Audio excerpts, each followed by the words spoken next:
Take two. Take two because we forgot the audio, or the visual. Yeah. Concise review. The Adam Project concise review. Take two.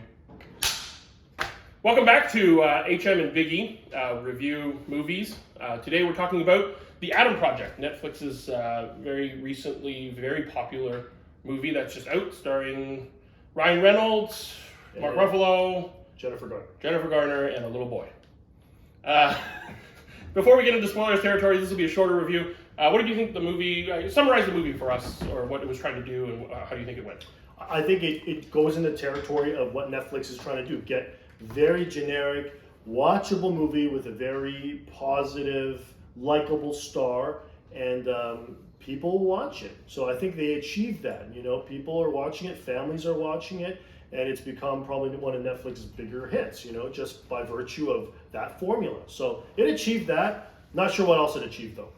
Yeah, I think as a time travel movie, it had a good concept, but maybe because Netflix, you know, is on this strategy to reach the widest possible audience, maybe it got watered down, maybe it got mixed up into trying to fight in different tones.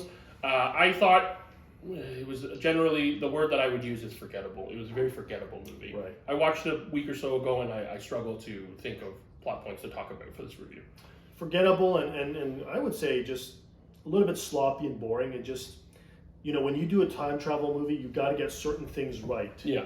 And I felt like it just was cramming way too much in. They were trying to make it funny and heartfelt at the same time. A lot of tonal issues there. And, you know, it really hinges on the star, Ryan Reynolds, you know, which could be a good thing, also not such a good thing. Yes. So with that, let's jump right into the potentially spoilers territory. Sure. What did you like about the movie, since we're talking about Ryan Reynolds? I guess Ryan Reynolds is a likable guy. He's in the same vein as The Rock, as Kevin Hart. These guys that are bankable stars, they're likable. They're not really acting as much as they're just being their own brands on screen, right? It doesn't matter what he's saying. He's going to make a snarky joke. That's his brand. And he's very likable. And he's also, you know, pretty good looking. And so, you know, people like him. And it doesn't matter if the movie's just terrible, the story's bad, there's no character development. It gets 22% on Rotten Tomatoes. He'll put out a tweet saying, watch this movie, and people are like, yeah, it was fun, it was a good movie. Why are you guys complaining? Why are you guys so critical? So it's in that territory. Again, Ryan Reynolds, likable.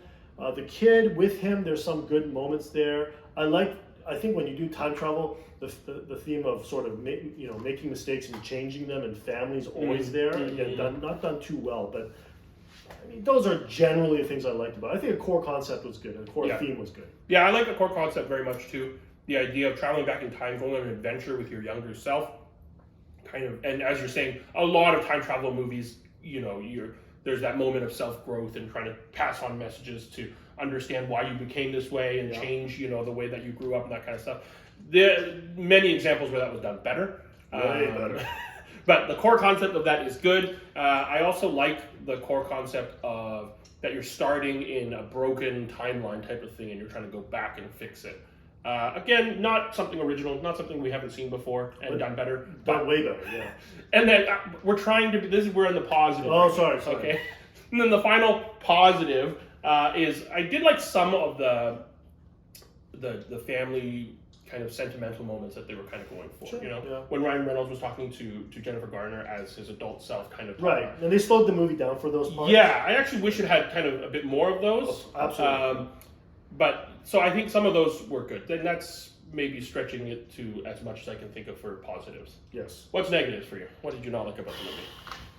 It goes into the Netflix formula of doing something quite generic, having a good core concept and not executing too well on it. You know, they referenced Back to the Future, they referenced Terminator, I think, and you know, just stuff like, obviously the writer was influenced by these movies, and he's like, I want to do my own movie, and Netflix wants you to sponsor me and get me a good star, and that was pretty much the end of the thinking there. I think it was, there's some big offenders, like the CGI was pretty bad at certain scenes. You could tell that you know, their house, you know, was on a green screen and a sound stage, and again, it was confirmed that that's exactly what happened. You could tell the de-aging was not good. Terrible. It's a lot easier to hire a younger actress and put some makeup on than the other way around. At least in my opinion. I just think find another actress that looks like them and put a wig on. That's possible. Yeah, find it two different people, right? Yes. But that looked really off. Yeah. You know, and they've done a way better job in other movies and other shows doing it.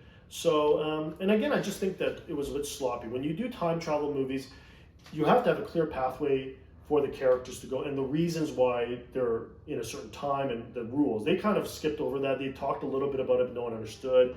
And then they had some convoluted thing where he had to go back to another time because he missed this time, and then he had two versions of himself, a younger, you know, and just why do all that stuff? It's a simple movie. Keep it simple. Yeah, I agree with all of those. The one that I would add on is I don't like being critical of child actors because I know it's really difficult. Jake Lloyd. I can't even well, it's an great example, Jake Lloyd. I can't imagine being that young and being thrown into the business and how stressful it must be and that kind of stuff. Criticized like crazy. Yeah, by random useless people online and that kind of stuff.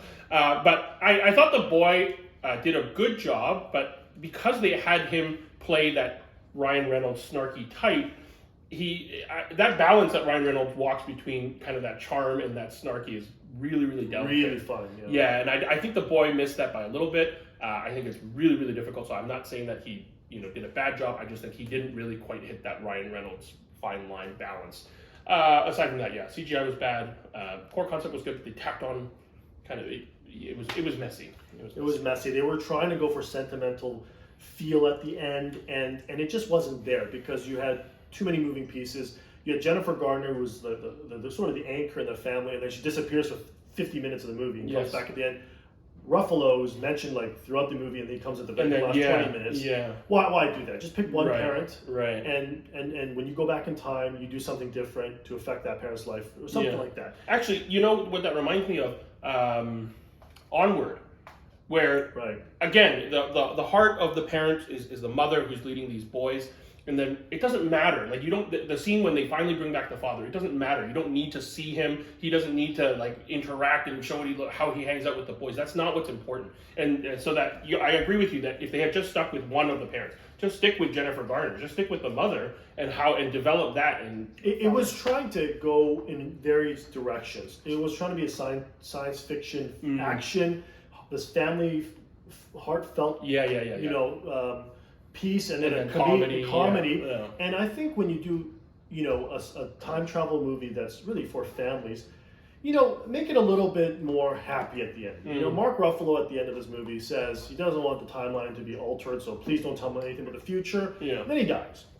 So what was the point of that? I mean, make it a little bit happier. They did that in Back to the Future, where Doc says, I don't want you to tell me anything about my future. But then at the end of the movie, he says, hell with it, and he rips it up. He puts it back together, and he's alive at the end of the movie, so Marty and him have a good reunion. Not, he's dead at the end, and there's no Back to the Future 2, right? Go in that direction, or do the Terminator thing, where it's serious. Right. This is trying to have exactly. So it becomes... I mean, the best example is probably Endgame, where they did a good balance of it, and they had the mechanics right of why the Avengers had to go certain time periods, and you got to do it cleaner than that. You need a few drafts and fix a few of the logic problems, or else the audience is lost. You don't know why they're here. At the end they're trying to destroy some kind of magnetic device. I have no idea why they're trying to destroy it. All sorts of problems here. So again, more problems than good, I would say. I would agree with that. All right, what's your overall score for the Adam Project? It's a C. It's barely watchable, but hey, you know what? You got a Friday off with your kids and they want to watch something kind of funny? Yeah. I would also give it a C, maybe even a C minus. My keyword is forgettable. When I watched it with my wife right afterwards, she asked me, "Oh, was there she wished there was a scene between Mark Ruffalo and Jennifer Garner because she really likes 13 Going on 30 from a long time ago." And I was like, "Oh, there was a scene. There was a whole family where they interacted, and it was like a prolonged thing." And she was like, "Really?"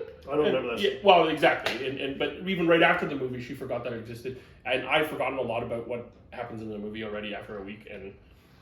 That's Netflix's model. That it doesn't matter if you forget. It's entertaining while you're watching it, and here's the next one coming right along, and starring Ryan Reynolds. Please continue to subscribe. yeah, and The Rock. So that's a review of the Adam Project. Until next episode, keep watching things. Yes, and subscribe because we have no subscribers. All right.